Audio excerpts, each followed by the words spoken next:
Keyingi savol. Kesatib gapirish gunohmi? Maşallah. Alhamdulillah, salatu vassalamu ala rasulillah. Birovga kesatib gapirish, imo qilib gapirish, ishora qilib gapirish, o'sha ekanligini bildirib gapirish, sifatlarini qo'shib otini aytmasdan bu gunoh kabiralardan biri hisoblanadi.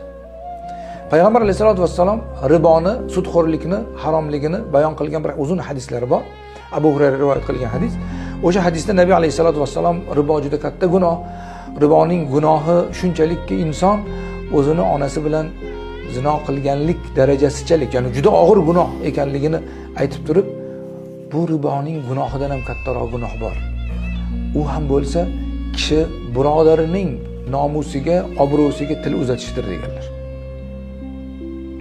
Til uzatishga ochiqdan ochiq uni aybini aytib, uni masxaralab, unga laqab to'qib gapirish, til uzatishga uni otini aytmasa ham, uni sifatlarini aytib turib, uni masxara qilish, unga nisbatan demak yomon ma'lumot tarqatish ham umumiy ma'noda til uzatishga kiradi.